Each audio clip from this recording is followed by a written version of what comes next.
Yeah, this is Bundoro again. Yeah, today I want to talk about something that has been mind-boggling for me for a while, which is why most people, especially in America, like most non-Christians, or regular Christians, or like a liberal people consider Christians as judgmental, as having a lot of prejudice. And it's true, actually. I did talk to a lot of American Christians, and they did have a lot of prejudice about a lot of things. And I wonder, do we not learn from our God? Jesus himself said that, do not judge, or you will be judged. That's in Matthew 7, the first verse. So he implied basically we would not be judged if we do not judge others. So why do we judge? Why do we have tendency of judging others? If I look at it myself from my own experience, from my own, I guess self-searching. I guess I found out the issue lies within us, which is our pride and how we feel that we are better than others. That we should, you know, what we believe, should be applied to others. But is that supposed to be that way? I myself have to admit that I used to be very judgmental myself. One of the big issue here in America is the gender issue. When people start, when the government during the Biden era, like the Democrat era, started to change the restroom from the individual gender to all genders. A lot of people, Christian, got mad because we are just, there is no other gender. It's only man and woman. There is no other gender and stuff like that, and it pretty much show our dissatisfaction about how the government actually is acknowledging the LGBT and the gay people. It's true that I myself used to be like that. I remember one time when I was in Whittier, California, the first time that I guess after I moved to SoCal, and then I attended that church. After I attended another church that is very political with a lot of adulterated teaching. I attended this church from a friend who actually I knew from Talbot. He was the pastor there. He was the youth pastor there at that time. Anyway, yeah, I went to the church, and actually I have to admit that the church teaching in the church actually gave me a lot of comfort, a lot of peace, I guess, compared to the very adulterated or political teaching from another church. They never talk about, we need to protest about government, we need to complain about this, and then there's hardly anything like that. Most, or if not all of the talking is mostly about the Bible, and they also speak out a little bit about social justice and stuff. There were even some sermons about Martin Luther King Jr., something that you would probably never hear from any white churches, or like a conservative churches. Yeah, but after a while, and I believe that I liked the church, and I began to attend the membership class.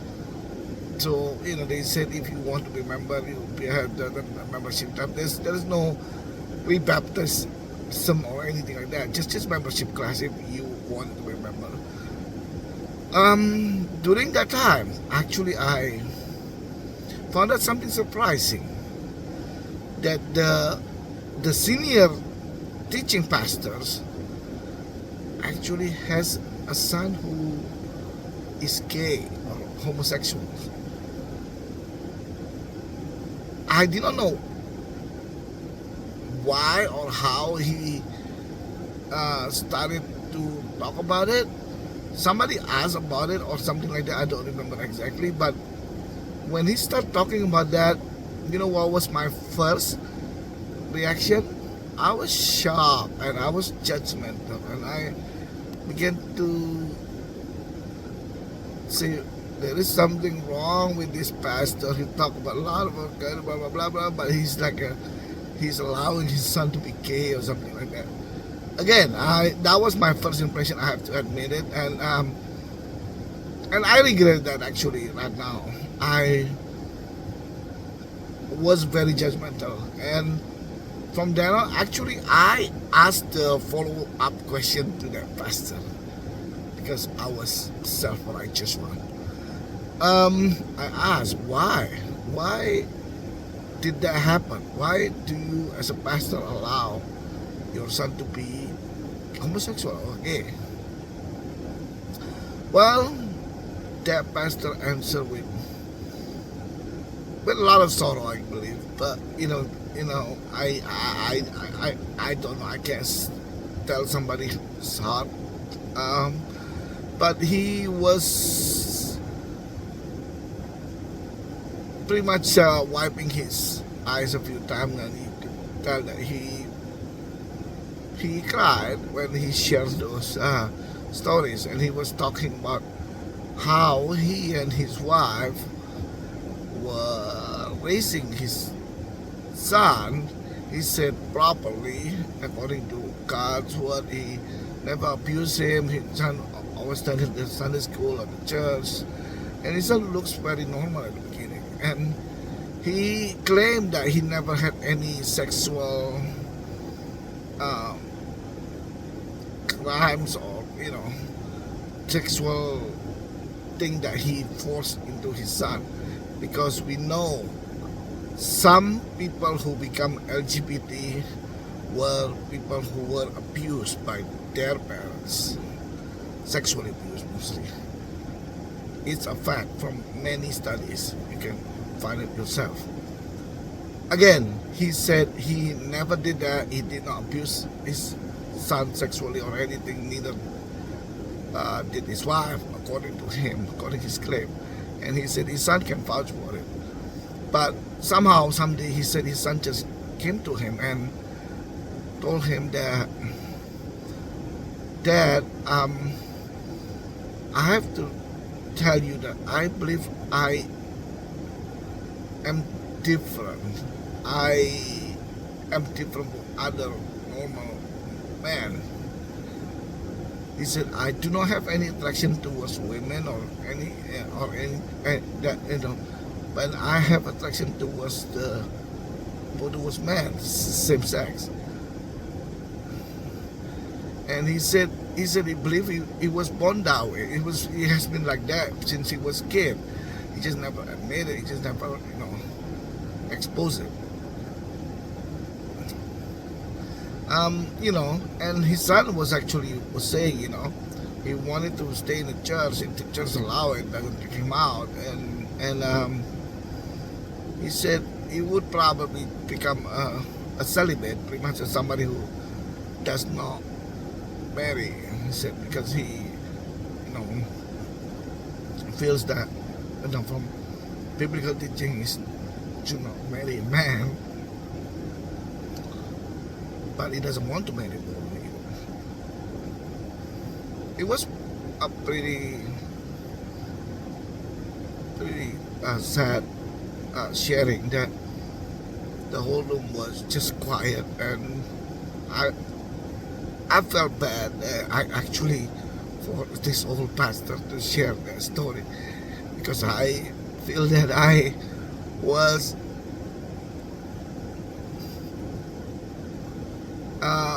the most correct, or the Christian who knows it all or something like that. Yeah, I did not pursue anything like that. I did not follow up any question after that sharing. But that thing just struck me. I said, why did this happen? I mean, I could see from the pastor teaching he's very neutral in general. He's not very biased towards certain thing. And it looks like many of his teaching are pretty solid in my opinion.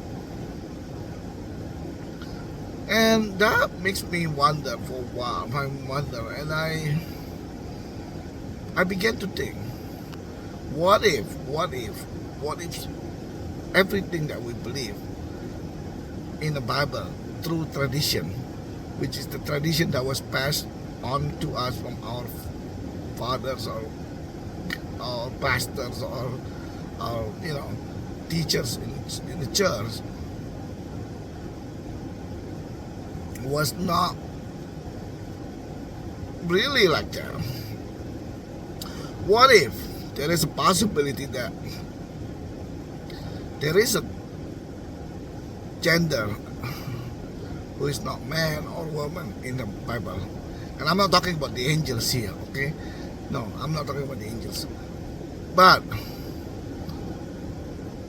frankly, if you look at the Bible and you study it properly, especially it's somewhat clear from the Old Testament and how the Judaistic view, there is a group of people, not a lot, who was born as a man pretty much, but was not considered a man. Who are they? They are the eunuchs or saris in a Hebrew, or saris in Aramaic. Why? Why did I say that? I have a proof. If you look at the Deuteronomy 23 verse, there is a very vulgar verse which practically disallow any man with defect in his sexual organs to be admitted in the temple of God. And in the Judaistic view, in Judaistic law, they are not considered as men. So they are neither a man nor a woman, pretty much. So why do I say this? Oh yeah, we need to do the Old Testament, but New Testament is different. You know what? There is a very interesting verse in the New Testament also that Jesus was saying. I'm not talking about Paul. I'm talking about Jesus. Jesus was saying that it's somehow confirming that this third group, which is the eunuch, and you could find it from Matthew 19.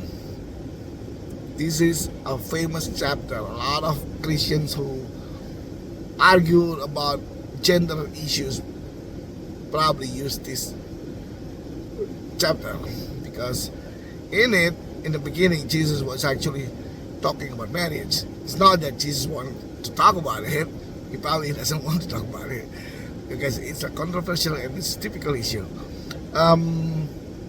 Jesus was actually talking about it because the Pharisees was trying to trap him, was trying to confront his view with the general views of the public at the time, which is Judaism.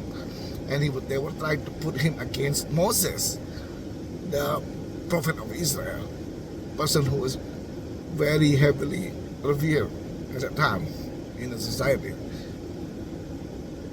So the Pharisees asked a question: is a man allowed to divorce his woman for any reason? A very smart, tricky question. A very smart trap. Because they are trying to trap this with any reason. Because, I guess, if you look at the Old Testament, actually Moses allowed divorce. Divorce is allowed in the Old Testament. And you know what Jesus' answer is? Very interesting. As usual, Jesus used the holy book that they believe as the basis of his answer. So he quoted the Torah, Genesis. He said, haven't you heard that at the beginning God created the man and woman? And he continued, he said that the man will begin leaving his mother and family and then start going together with his wife, and they become one. And then he continued, so anything that is united by God should not be separated by man. The Pharisees began to ask the second question, follow-up question. So then why did Moses allow the divorce? So basically they tried to confront Jesus. Hey, so justify. Why did Moses? I mean, Moses is supposed to be someone that they revere, they put in a higher regard, but they tried to put Jesus against Moses. Then Jesus answered with a very interesting answer actually. Jesus said, Moses did that because of your hearts were hard. And there is a very interesting statement of the day. It was not like that at the beginning. Notice at this, the beginning and the beginning. So about the creation, he also mentioned about at the beginning. That means it's not like that right now probably. Same thing with the law of Moses. At the beginning, God does not allow divorce. But at the time when Jesus was talking to the Pharisees, was divorce allowed? It was. Because Moses allowed them because of their heart. So, with that, Jesus continued and talk about something that is even more, mind-blowing for them, mind-boggling probably. Jesus said, but I tell you, this is another interesting thing that Jesus always do in his sermon since Matthew 5, in the Sermon on the Mount. Said, anyone who is divorcing his wife except for sexual immorality reasons and marry another is committing sexual adultery. And in the story, it seems like the Pharisees did not want to continue their question. I guess they gave up because they were actually exposed by Jesus. But the disciples began to comment. He said, wow, if it's that hard, why would anyone be married? From here you could tell that many of the disciples probably were not married at the time. And in fact, if you look at in the Bible, in the New Testament, the literal text that we believe that it's there's only one person who is married among his disciples at the time, which is Peter, because Peter has a mother-in-law. That means he has a wife.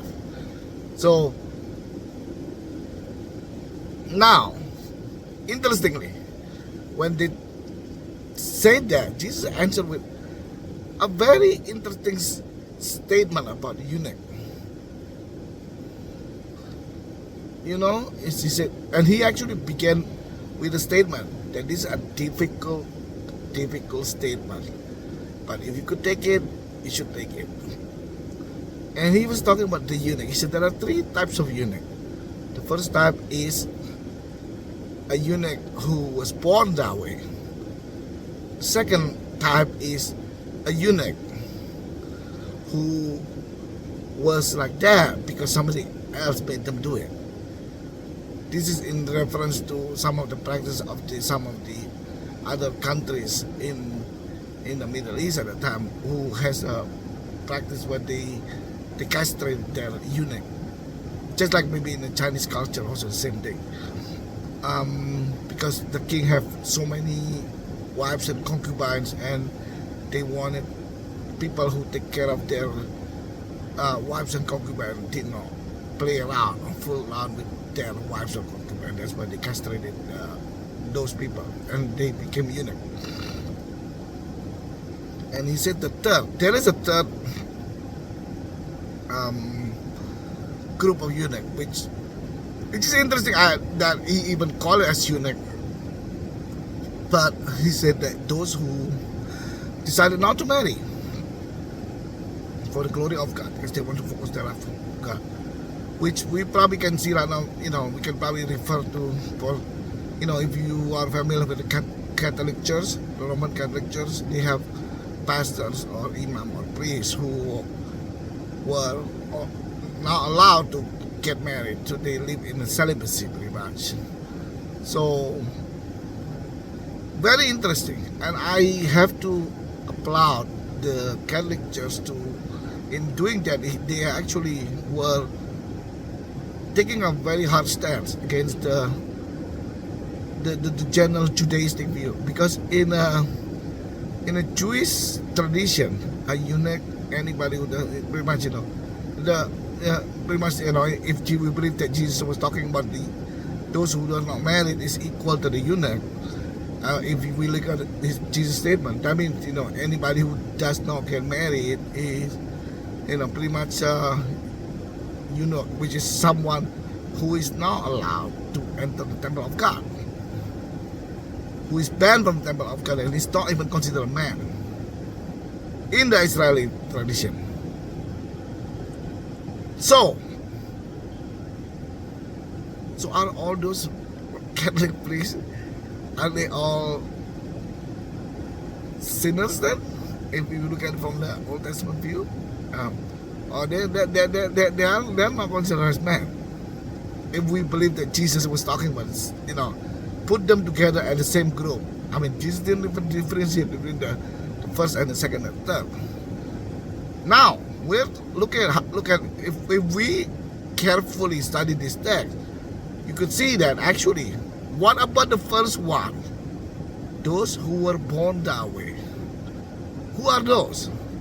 Are they people like children who were born with a sexual defect from their birth? Maybe that's probably part of them.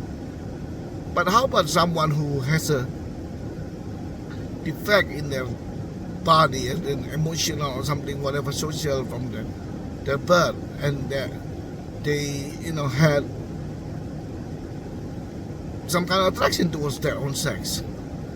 Can we consider them as part of this first group? I mean, it is debatable, but he said there is a possibility that they can be considered that way, because we look at here, Jesus didn't even differentiate between the eunuch, which is the real eunuch, and then someone who made them do it in the second group, like the eunuch of the most for like ancient civilization like China or Assyria or something like that, where they castrated people to work for the queen's chamber or something like that, or concubine chamber.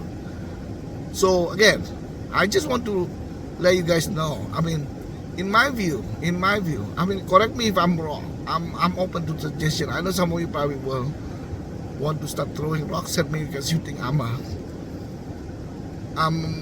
false prophet. I'm trying to spread lies. No. Look at Jesus' word and study it, meditate it yourself. Let me know what you think, and let me know why Jesus did not differentiate between the first, second, and the third group, and call them together as eunuch.